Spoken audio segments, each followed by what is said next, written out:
Simulan natin ang ating pagdiriwang sa ngalan ng Ama, ng Anak at ng Espiritu Santo.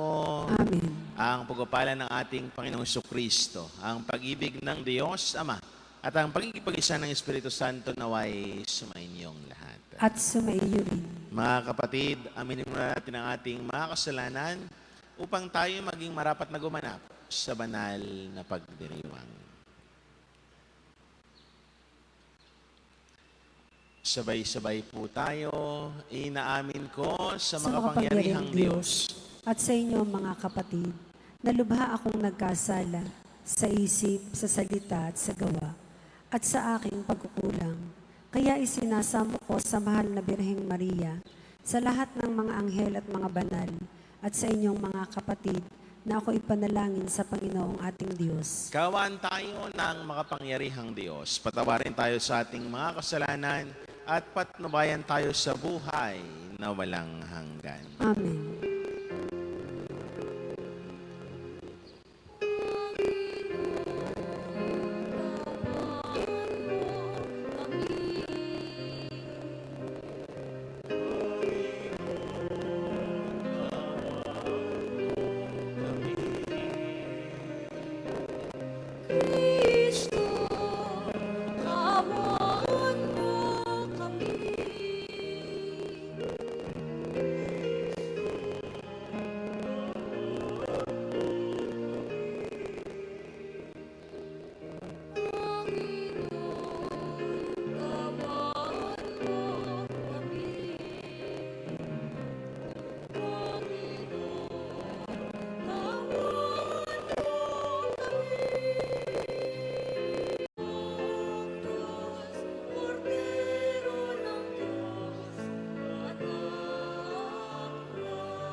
Ngayon ay pinagdiriwang natin ang kapistahan ni na Apostol San Simon at San Judas. Manalangin po tayo.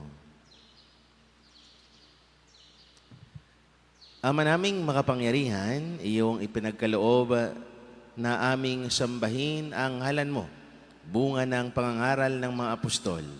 Tugunin mo ang pagdalangin ni na San Simon at San Judas para umunlad lagi ang sambayanan sa pagkakaroon ng mga bagong kaanib na sumasampalataya sa iyo. Sa pamamagitan ng Jesucristo kasama ng Espiritu Santo magpa sa walang hanggan. Amen.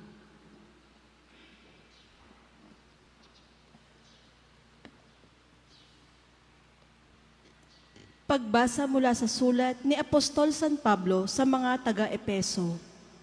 Mga kapatid, hindi na kayo dayuhan o taga-ibang bansa, kundi kababayan ng mga hinirang ng Diyos at kabilang sa kanyang sambahayan. Kayo'y itinayo rin sa saligan ng mga apostol at mga propeta, na ang batong panulukan ay si Kristo Jesus. At sa pamamagitan niya, nagkakaugnay-ugnay ang bawat bahagi ng gusali at nagiging isang templong banal. Dahil din sa inyong pakikipag-isa sa Kanya, kayo may kasama nilang naging bahagi ng tahanan ng Diyos at sa pamamagitan ng Espiritu. Ang salita ng Diyos. Salamat sa Diyos. Salmong tugunan, laganap na sa daigdig ang kanilang mga tinig.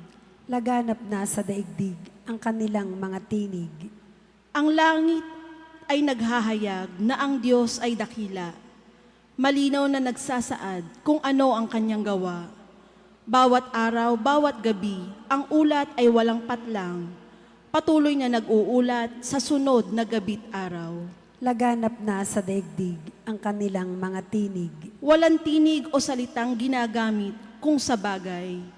At wala ring naririnig na kahit na anong ingay.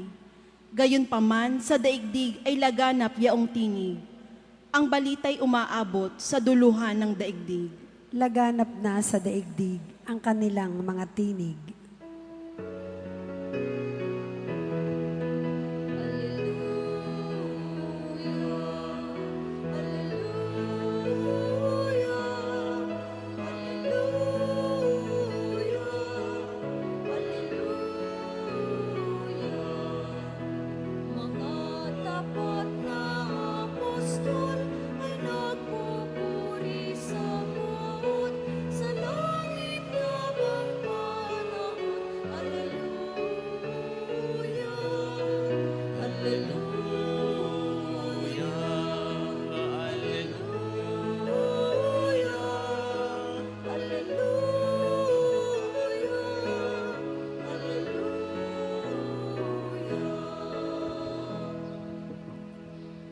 Sumainyo ang Panginoon. At sumaiyo Ang rin. mabuting balita ng Panginoon ayon kay San Lucas. Papuri sa iyo, Panginoon. Noong mga araw na iyon, umahon si Jesus sa isang burol at magdamag doong nanalangin. Kinaumagahan, tinawag niya ang kanyang mga alagad at pumili siya ng 12 sa kanila na tinatawag niyang mga apostol. Si Simon na pinangalanan niyang Pedro at si Andres na kanyang kapatid. Sina Santiago, Juan, Felipe, Bartolome, Mateo, Tomas at Santiago na anak ni Alfeo. Si Simon ang makabayan, si Judas na anak ni Santiago at si Judas Iscariote na nagtaksil sa kanya. Bumaba si Jesus kasama sila at tumayo sa isang patag na lugar. Naroon ang marami sa kanyang mga alagad at napakaraming taong buhat sa Judea at Jerusalem at sa mga bayan sa baybaying dagat ng Tiro at Sidon. Pumaroon sila upang makinig sa kanya at magpagaling sa kanilang mga karamdaman. Pinagaling din niya ang mga pinahihirapan ng masamang espiritu at sinikap ng lahat ng tao na mahipo siya sapagkat may taglay siyang kapangyarihang magpagaling ng lahat. Ang mabuting balita ng Panginoon. Pinupuri ka namin, Panginoong Hesukristo. Magandang umaga po sa inyong lahat. At sa mga giliw nating nakikisa sa ating Facebook Live, magandang umaga din po. Mga giliw kong mga kapatid, kung titingnan ho natin ang ating mabuting balita, marami ho tayong pwedeng mapagnilayan sa sinabi ni Jesus sa ating mabuting balita. Marami din tayong maiisip, saan ba nanggagaling ang kapangyarihan ni Jesus? Saan ba nanggagaling ang kanyang ginagawa na kahanga-hanga? Mga gilo kong mga kapatid, kung napakinggan natin, maraming mga taong sumusunod sa kanya na gustong silang gumaling. Na gusto silang kahit makahipo lamang sa damit ni Jesus, sila'y gagaling. Saan ba nanggagaling ang mga bagay na ito? Saan ba nanggagaling ang authority niyang pumili para sa mga apostol? Mga gilo kong mga kapatid, walang ibang pinanggalingan kundi sa Diyos Ama, sa kanyang taimtim na pananalangin. Mga gilo kong mga kapatid, maraming nagagawa ang panalangin sa buhay natin. Kita ho ninyo, kahit saan man nating dalhin, iba kapag sinisimulan sa pagdarasal. Kahit man si Jesus, sa lahat ng kanyang bagay na ginagawa, laging naroon, nauuna ang panalangin. Nauuna ang pagtaas niya muna sa Diyos upang humingi sa Diyos Ama ng kapangyarihan. Nauuna lagi ang pagkapit niya sa Diyos Ama. Marami sa mga mabuting balitang ipinapakita sa atin kung saan sinimulan ni Jesus sa panalangin ang kanyang misyon. Tingnan na lamang natin nung siya ay ipapako sa krus. Ilang araw siyang nagdasal sa disyerto. 40 days and 40 nights. Nagdasal siya. Bago pa man niya pasanin ang krus, ano ang ginawa? Nagdasal din sa garden ng Getsemani. Noong panahon ng Transfiguration, ano ang ginagawa ni Jesus? Nagdasal din. At marami pang mga bagay na nauuna lagi ang pagdarasal ni Jesus bago pa man niya gawin ang lahat. Ang pagpili niya sa mga apostol na ito, pinagdasalan niya rin. Bakit? Dahil kinakailangan lagi ng paggabay. Yun ang nagiging daan upang maging maayos ang kanyang pagpili sa mga apostoles niyang makakasama.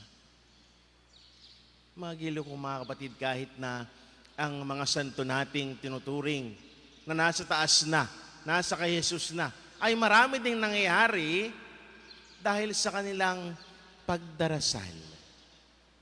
Tingnan na lamang natin yung sikat na santo, si San Agustin. Ano ba ang nangyari sa kanyang buhay? Ilang taon ba siya pinagdasal ng kanyang magulang? 30 years. Bago pa man siya naging pari, naging obispo at naging banal. Merong conversion sa tinatawag nating pananalangin.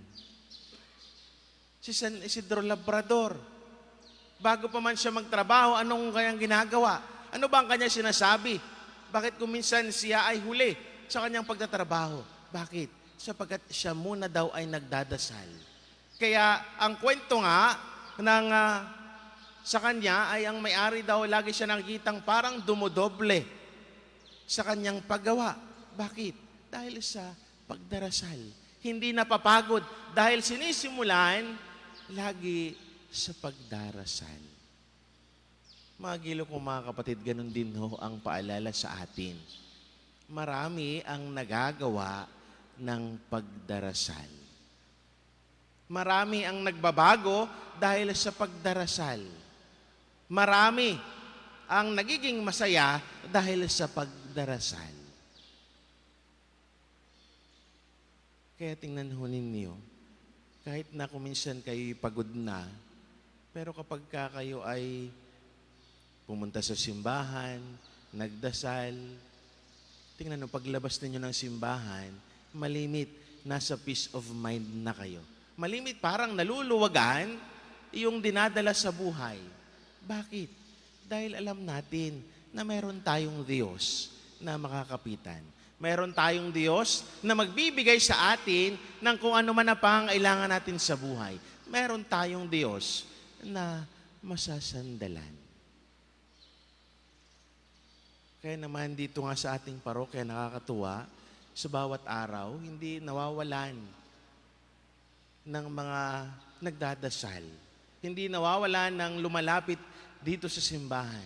Kahit ano paman ang kanilang request, kahit ano paman ang kanilang intensyon, ang mahalaga, mga kapatid, ay dumulog sila sa simbahan, nagdadasal.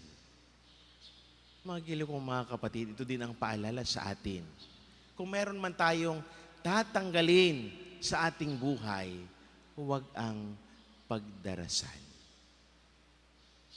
Kaya ito malimit ang aking sinasabi sa mga taong nanghihina ang loob, sa mga taong madaming problema sa buhay, sa mga taong stress sa buhay. Lagi kong sinasabi, kung meron ka mang isang iiwanan sa iyong buhay, yun ay ang pagkapit mo sa Diyos. Yun ang wag na wag mong tatanggalin. Yung paglalapit o pagdulog mo ng iyong sarili sa Kanya. Kung meron ka mang maraming bagay na tatanggalin, huwag ang pagkapit sa Diyos. Huwag ang buhay panalangin. Huwag ang paglilingkod sa Diyos. Mga giliw kong mga kapatid, ipinapaalala sa atin ni Jesus ngayong araw na ito, na sana sa lahat nating buhay, sa araw-araw, simulan natin sa pagdarasal. Sapagkat ako, bilang isang pari, naniniwala na maraming nagagawa ang pagdarasal.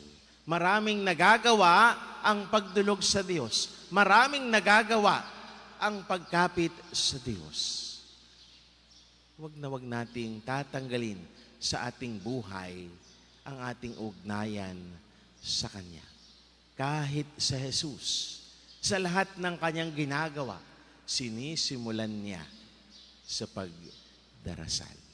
Hari nawa ang paalala ng Diyos na Jesus sa atin. Ang halimbawa niyang ipinakita sa atin ay maging daan upang tayo rin sa lahat ng ating ginagawa, sa lahat ng ating gagawin pa, at sa lahat ng ating magiging desisyon sa buhay, lagi nating sisimulan sa pagdarasal.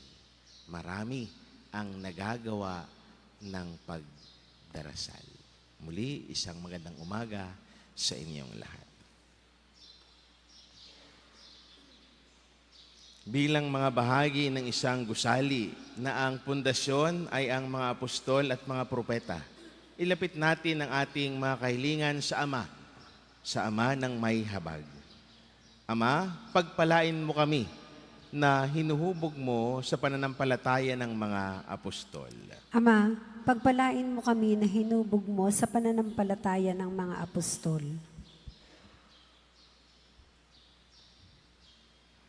Ang Simbahang Katoliko naway magpatuloy sa paglago sa pamamagitan ng pangangaral at mga halimbawa ng aming mga pinuno sa pananampalataya at mga misyonero.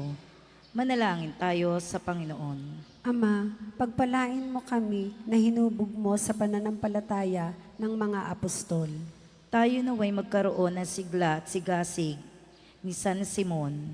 Manalangin tayo sa Panginoon. Ama, pagpalain mo kami na hinubog mo sa pananampalataya ng mga apostol.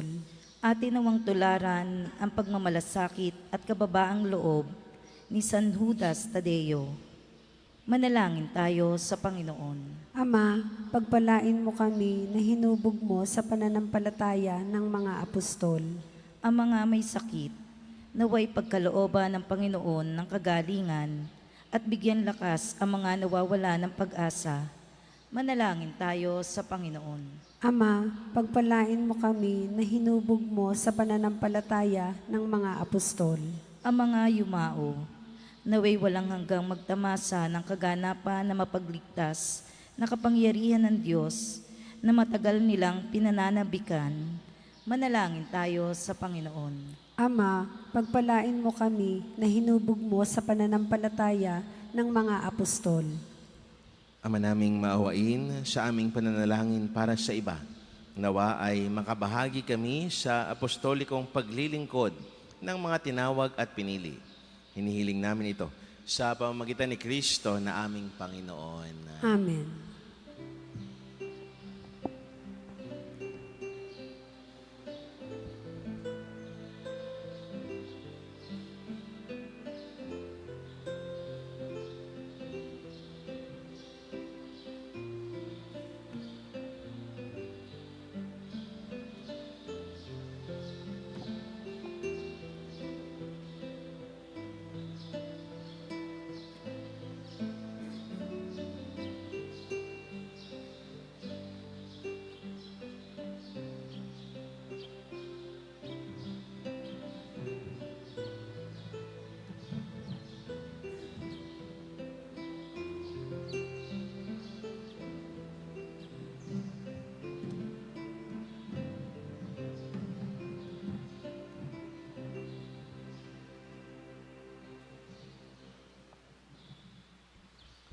Manalangin kayo mga kapatid upang paghahain natin ang kalugdan ng Diyos, amang makapangyarihan. Tanggapin nawa ng Panginoon itong paghahain sa iyong mga kamay, sa kapurihan niya at karangalan sa ating kapakinabangan at sa buong sambayanan niyang banal.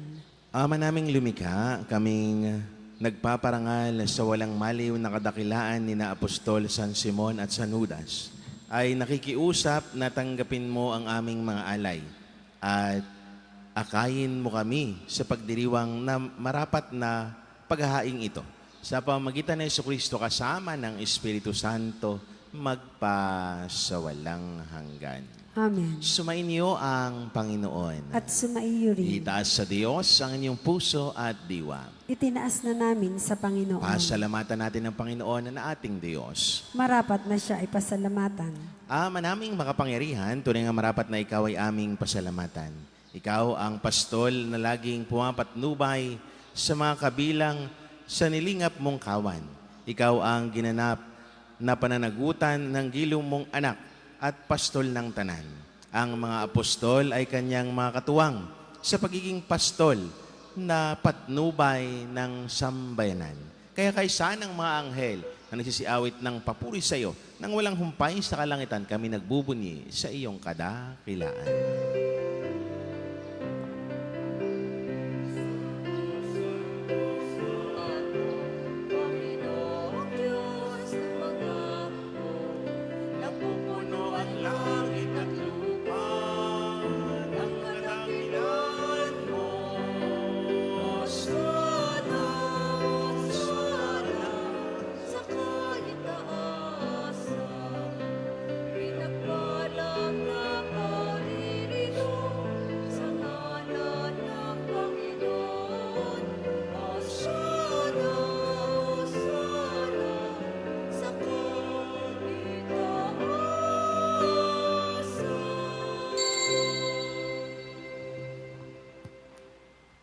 Ama naming banal, ikaw ang bukal ng tanang kabanalan. Kaya't sa pamamagitan ng iyong Espiritu, gawin mong banal ang mga kaloob na ito upang para sa amin maging katawan at dugo ng aming Panginoong Heso Kristo. Bago niya pinagtiis ang kusang loob na maging handog, hinawakan niya ang tinapay. Pinasalamatan kaniya, pinaghati-hati niya yun, inaabot sa kanyang mga alagad at sinabi, tanggapin ninyong lahat ito at kanin. Ito ang aking katawan na ihahandog para sa inyo.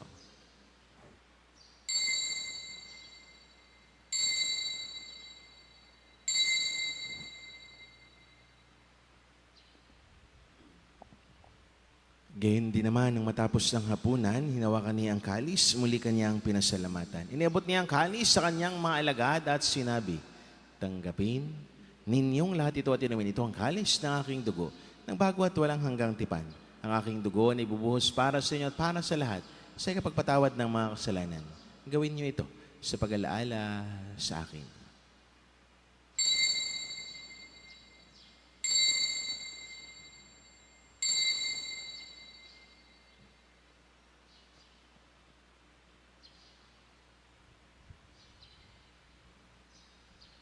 Ipagbunyin natin ang misteryo ng pananampalataya. Si Kristo ay namatay, si Kristo ay nabuhay, si Kristo ay babalik sa wakas ng panahon. Ama, ginagawa namin ngayon ang pag-alaala sa pagkamatay at muling pagkabuhay ng iyong anak. Kaya tiniaalay namin sa iyo ang tinapay na nagbibigay buhay at ang kalis na nagkakaloob ng kaligtasan. Kami, nagpapasalamat dahil kami yung minarapat at tumayo sa harap mo para maglingkod sa iyo. Isinasamo namin kami magsalo-salo sa katawan at dugo ni Kristo ay mabuklod sa pagkakaisa sa pamamagitan ng Espiritu Santo. Ama, lingapin mo ang iyong simbahang laganap sa buong daigdig. Puspusin mo kami sa pag-ibig kaysa ni Francisco naming Papa, ni Gilbert naming Arsobispo at ng Tanang Kaparian. Alalahanin mo rin ang mga kapatid naming nahimlay na may pag-asang sila'y muling mabubuhay, gayon din ang lahat ng mga pumanaw.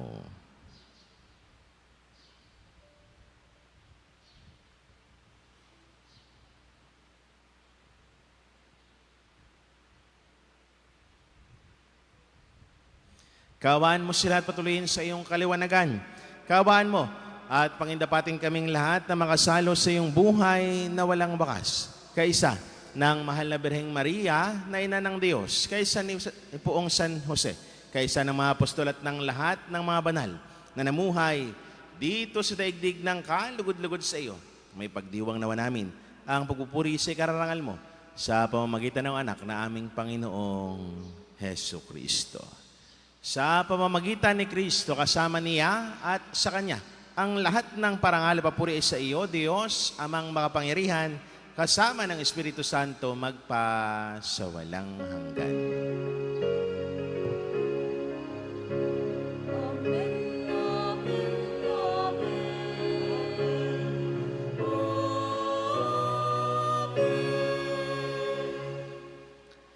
Nang may kababaan ng loob, sama-sama at dulog ang ating mga kahilingan sa panalangin tinuro sa atin ng Panginoon.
Hinihiling namin kami adihas sa lahat ng masama, pagkalooban ng kapayapaan araw-araw, iligtas sa kasalanan talayo sa lahat ng kapahamakan. Samantalang aming pinanabikan ang dakilang araw ng pagpapahayag ng tagapagligtas naming si Heso Kristo. Sapagkat iyo ang kaharian at ang kapangyarihan at ang kapurihan magpakailanman. Amen.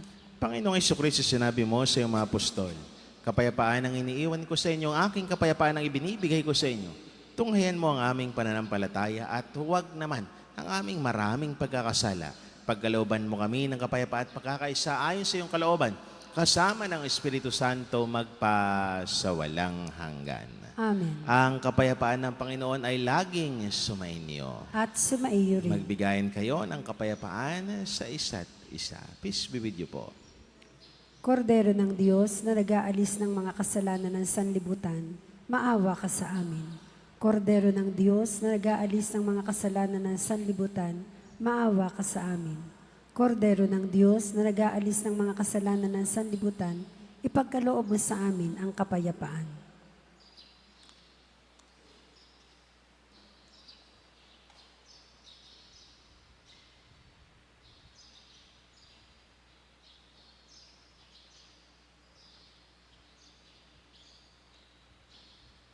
Mga giliw kong mga kapatid, ito ang kordero ng Diyos. Ito ang nag-aalis ng mga kasalanan sa sanlibutan. Mapapalad tayo inanyahan sa kanyang banal na piging.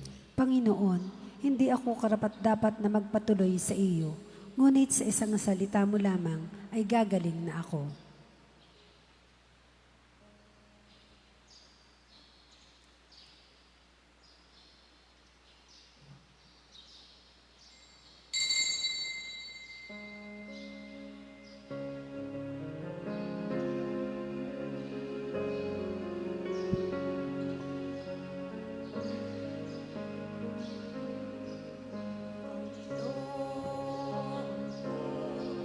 Ang buhay mong bigay ay minsan lang nakaraan sa akin. Kaya bilang isang pag-aalay, ang buhay ko'y ihahandog sa'yo.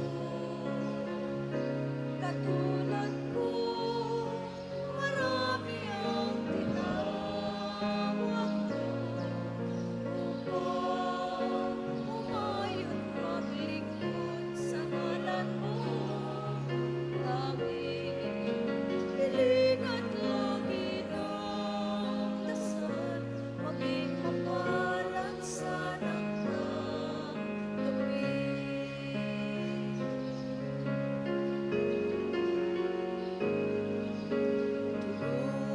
Turuan mo maging bukas palad at matutong mabuhay ng banal. Kaya't bilang isang pag-aalay, ang buhay ko'y ihahandog sa'yo. Katulad ko'y marami ang tinawag mo upang umayon maglingkod sa ngalan mo. Tanging piling at langit ng dasal, maging mapalad sana ang gabi. Tanging pangarap ko, sana'y bigyang daan. Sa landas ko'y hawi ng buhawi ng gulo. Ang ulap na nagsisiling, dilim sa langit ko. Tunawin at gawing laan sa buhay kong ikaw. Mula sa pagkakasala, ako'y muling ibangon. At umasa ka, at umasa ka, at umasa ka, maglilingkod sa'yo.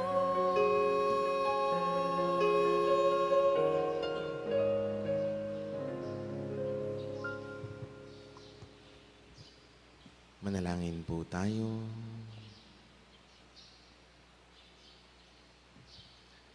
Ama naming mapagmahal, pagkatanggap namin sa banal na pakikinabang, ipinapakiusap namin ngayong puspos ng Espiritu Santo na pakundangan sa kagalang-galang na pagpapakasakit ng mga apostol na sina Simon at Judas. Kami naway panatilihin ang aming ginaganap sa buklod na iyong pag-ibig. sa pamamagitan ng Jesucristo kasama ng Espiritu Santo magpasawalang hanggan. Amen. Sumainyo ang Panginoon At sumaiyo at rin. pagpalain kayo ng maawain, mapagmahal at makapangyarihang Diyos sa ngalan ng Ama, ng Anak at ng Espiritu Santo. Amen. Ang banal na misa ay naialay na. Humayagang taglay ang kapayapaan upang ang Panginoon na mahalin at paglingkuran. Salamat sa Diyos.